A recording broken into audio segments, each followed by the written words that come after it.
तेरा नाम क्या है? राही। तुझे किस अपराध में सजा हुई? चोरी की थी सरकार। चोरी? क्या चुराया था? नाज की गठरी। कितना अनाज था? होगा 5-6 सेर। और सजा कितने दिन की है? साल भर की। तो तूने चोरी क्यों की? मजदूरी करती तब भी दिन भर में 3-4 आने पैसे मिल जाते। हमें मजदूरी नहीं मिलती सरकार। हमारी जाति मांगरोरी है। हम केवल मांगते खाते हैं। और भीख न मिले तो फिर चोरी करते हैं। उस दिन घर में खाने को नहीं था। बच्चे भूख से तड़प रहे थे। बाजार में बहुत देर तक मांगा। बोझा ढोने के लिए टोकरा लेकर भी बैठी रही, पर कुछ नहीं मिला। सामने किसी का बच्चा रो रहा था। उसे देखकर मुझे अपने भूखे बच्चे की याद आ गई। वहीं पर किसी की अनाज की गठरी रखी हुई थी। उसे लेकर अभी भाग ही रही थी कि पुलिस ने पकड़ लिया। अनीता ने एक ठंडी सांस ली। बोली, फिर तूने कहा नहीं कि बच्चे भूखे थे इसलिए चोरी की? संभव है इस बात से मजिस्ट्रेट कम सजा देता। हम गरीबों की कोई नहीं सुनता सरकार। बच्चे आए थे कचहरी में। मैंने सब कुछ कहा पर किसी ने नहीं सुना। अब तेरे बच्चे किसके पास है? उनका बाप है, अनीता ने पूछा। राही की आंखों में आंसू आ गए। वह बोली, उनका बाप मर गया सरकार। जेल में उसे मारा था और वहीं अस्पताल में वह मर गया। अब बच्चों का कोई नहीं है। तो तेरे बच्चों का बाप भी जेल में ही मरा। वह क्यों जेल आया था? अनीता ने प्रश्न किया। उसे तो बिना कसूर के ही पकड़ लिया था सरकार, राही ने कहा। ताड़ी पीने को गया था। 2-4 दोस्त उसके साथ थे। मेरे घरवाले का एक वक्त पुलिस वाले के साथ झगड़ा हो गया था, उसी का उसने बदला लिया। 109 में उसका चालान करके साल भर की सजा दिला दी। वहीं वह मर गया। अनीता ने एक दीर्घ श्वास के साथ कहा, अच्छा जा, अपना काम कर। राही चली गई। अनीता सत्याग्रह करके जेल में आई थी। पहले उसे B क्लास दिया गया था, फिर उसके घरवालों ने लिखा पढ़ी करके उसे A क्लास में दिलवा दिया। अनीता के सामने आज एक प्रश्न था। वह सोच रही थी, देश की दरिद्रता और इन निरीह गरीबों के कष्टों को दूर करने का कोई उपाय नहीं है। हम सभी परमात्मा के संतान हैं, एक ही देश के निवासी। कम से कम हम सबको खाने पहनने का सामान अधिकार तो है ही। फिर यह क्या बात है कि कुछ लोग तो बहुत आराम करते हैं और कुछ लोग पेट के अन्न के लिए चोरी करते हैं। उसके बाद विचारक के अदूरदर्शिता के कारण या सरकारी वकील के चातुर्यपूर्ण जिरह के कारण छोटे छोटे बच्चों की माताएं जेल भेज दी जाती हैं। उनके बच्चे भूखों मरने के लिए छोड़ दिए जाते हैं। एक और तो यह कैदी है जो जेल आकर सचमुच जेल जीवन के कष्ट उठाती है, और दूसरी ओर हम लोग जो अपनी देशभक्ति और त्याग का ढिंढोरा पिटते हुए जेल आते हैं। हमें आमतौर से दूसरे कैदियों के मुकाबले अच्छा बर्ताव मिलता है, फिर भी हमें संतोष नहीं होता। हम जेल आकर A और B क्लास के लिए झगड़ते हैं। जेल आकर ही हम कौन सा बड़ा त्याग कर देते हैं? जेल में हमें कौन सा कष्ट रहता है, सिवा इसके कि हमारे माथे पर नेतृत्व का सील लग जाता है।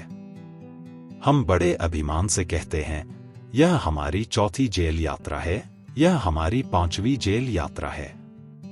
अपनी जेल यात्रा के किस्से बार बार सुना सुनाकर आत्मगौरव अनुभव करते हैं। तात्पर्य यह है कि हम जितने बार जेल जा चुके होते हैं, उतनी ही सीढ़ी हम देशभक्ति और त्याग से दूसरों से ऊपर उठ जाते हैं, और इसके बल पर जेल से छूटने के बाद कांग्रेस को राजकीय सत्ता मिलते ही हम मिनिस्टर, स्थानीय संस्थाओं के मेंबर और क्या क्या हो जाते हैं। अनीता सोच रही थी, कल तक तो खद्दर भी नहीं पहनते थे, बात बात पर कांग्रेस का मजाक उड़ाते थे।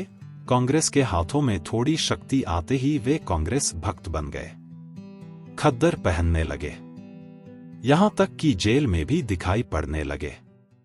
वास्तव में यह देशभक्ति है या सत्ता भक्ति? अनीता के विचारों का तांता लगा हुआ था। वह दार्शनिक हो रही थी। उसे अनुभव हुआ जैसे कोई भीतर ही भीतर उसे काट रहा हो। अनीता की विचार वाली अनीता को ही खाए जा रही थी। उसे बार बार यह लग रहा था कि उसकी देशभक्ति सच्ची देशभक्ति नहीं वरन मजाक है। अनीता की आत्मा बोल उठी, वास्तव में सच्ची देशभक्ति तो इन गरीबों के कष्ट निवारण में है। ये कोई दूसरे नहीं है, हमारी ही भारत माता की संतानें हैं। इन हजारों लाखों भूखे नंगे भाई बहनों की यदि हम कुछ भी सेवा कर सकें तो सचमुच हमने अपने देश की सेवा की। हमारा वास्तविक जीवन तो देहातों में ही है। किसानों की दुर्दशा से हम सभी थोड़े बहुत परिचित हैं, पर इन गरीबों के पास न घर है न द्वार। अशिक्षा और अज्ञानता का इतना पर्दा इनकी आंखों पर है कि होश संभालते ही माता पुत्री को और सास बहू को चोरी की शिक्षा देती है। और उनका यह विश्वास है कि चोरी करना और भीख मांगना ही उनका काम है। इससे अच्छा जीवन बिताने की वह कल्पना ही नहीं कर सकते। आज यहां डेरा डाले तो कल कहीं और चोरी की। बचे तो बचे, नहीं तो फिर 2 साल के लिए जेल। क्या मानव जीवन का यही लक्ष्य है? लक्ष्य है भी अथवा नहीं? यदि नहीं है तो विचारादर्श की उच्च सतह पर टिके हुए हमारे जननायकों और युग पुरुषों की हमें क्या आवश्यकता? इतिहास, धर्म, दर्शन, ज्ञान, विज्ञान का कोई अर्थ नहीं होता, पर जीवन का लक्ष्य है, अवश्य है। संसार की मृगमरीचिका में हम लक्ष्य को भूल जाते हैं।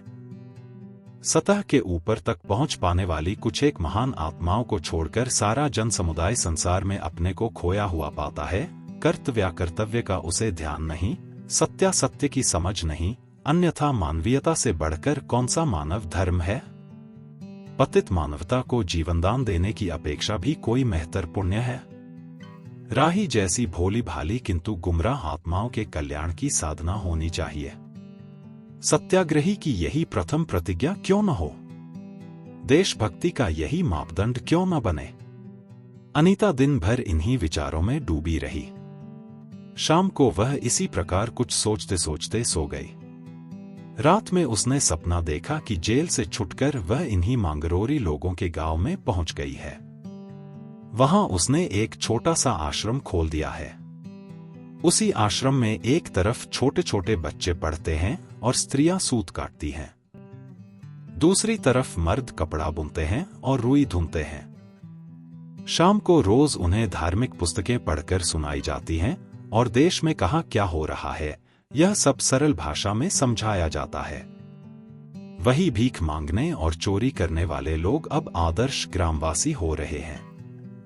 रहने के लिए उन्होंने छोटे छोटे अपना घर बना लिए हैं। राही के अनाथ बच्चों को अनीता अपने साथ रखने लगी है। अनीता यही सुख स्वप्न देख रही थी। रात में वह देर से सोई थी। सुबह 7 बजे तक उसकी नींद नहीं खुली। अचानक एक स्त्री जेलर ने उसे आकर जगा दिया और बोली, आप घर जाने को तैयार हो जाइए। आपके पिता बीमार हैं। आप बिना शर्त छोड़ी जा रही हैं। अनीता अपने स्वप्न को सच्चाई में परिवर्तित करने की एक मधुर कल्पना ले घर चली गई। दोस्तों, यह कहानी राही सुभद्रा कुमारी चौहान जी की लिखी गई प्रसिद्ध कहानियों में से एक है। उम्मीद करता हूं आपको हमारे द्वारा प्रकाशित कहानियां आपको पसंद आ रही होंगी। हमसे जुड़े रहने के लिए चैनल को सब्सक्राइब कर ले। साथ ही वीडियो को लाइक शेयर कर दिया करें। जल्द मिलूंगा अगली कहानी लेकर। नमस्कार, जय हिंद।